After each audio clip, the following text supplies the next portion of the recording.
BestKeptLit presents Corduroy by Don Freeman.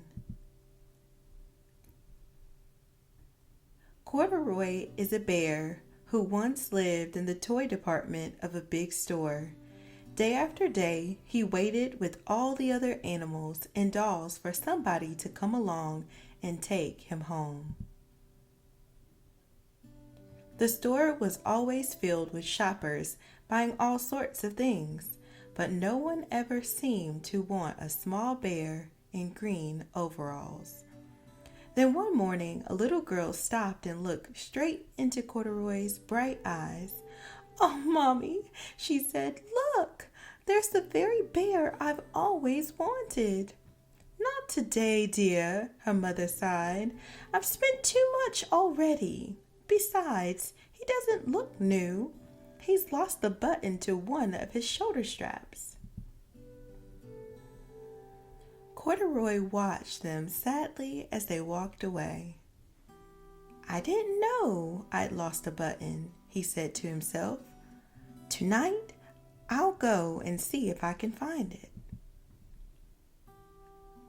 Late that evening, when all the shoppers had gone and the doors were shut and locked, Corduroy climbed carefully down from his shelf and began searching everywhere on the floor for his lost button.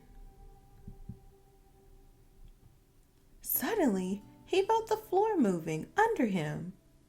Quite by accident, he had stepped onto an escalator and up he went. Could this be a mountain? He wondered. I think I've always wanted to climb a mountain. He stepped off of the escalator as it reached the next floor, and there, before his eyes, was a most amazing sight.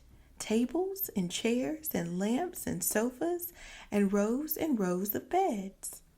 "This must be a palace," Corduroy gasped. "I guess I've always wanted to live in a palace."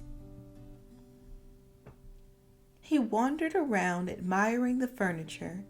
"This must be a bed," he said. "I've always wanted to sleep in a bed." And up he crawled onto a large, thick mattress. All at once, he saw something small and round. "Why, here's my button!" he cried, and he tried to pick it up. But like all the other buttons on the mattress, it was tied down tight. He yanked and pulled with both paws until, pop!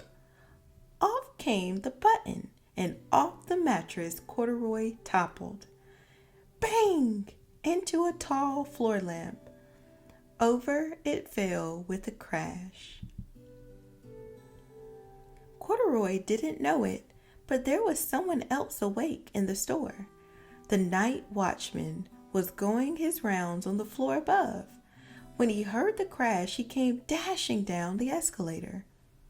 "Now who in the world did that?" he exclaimed. "Somebody must be hiding around here."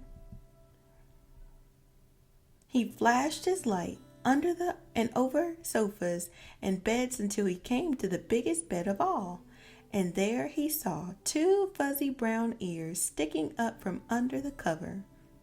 "Hello," he said.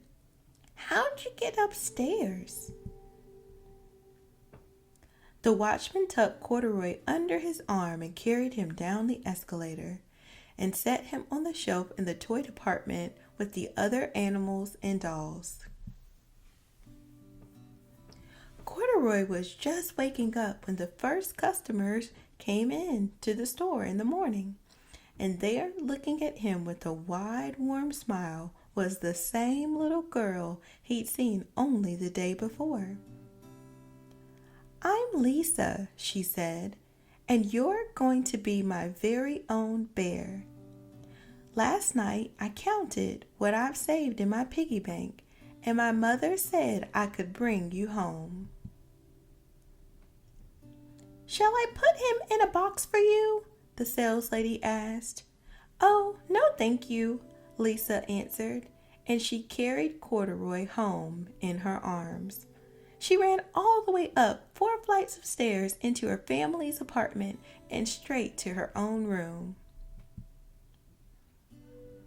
Corduroy blinked. There was a chair and a chest of drawers, and alongside a girl-sized bed stood a little bed just the right size for him. The room was small, nothing like the enormous palace in the department store. "This must be home," he said. "I know, I've always wanted a home." Lisa sat down with Corduroy on her lap and began to sew a button on his overalls. "I like you the way you are," she said, "but you'll be more comfortable with your shoulder strap fastened." "You must be a friend," said Corduroy. "I've always wanted a friend." "Me too," said Lisa, and gave him a big hug.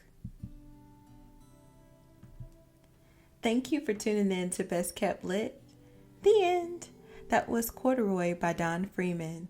Today's a good day to have a great day, so go be great. And remember to share kindness and be good.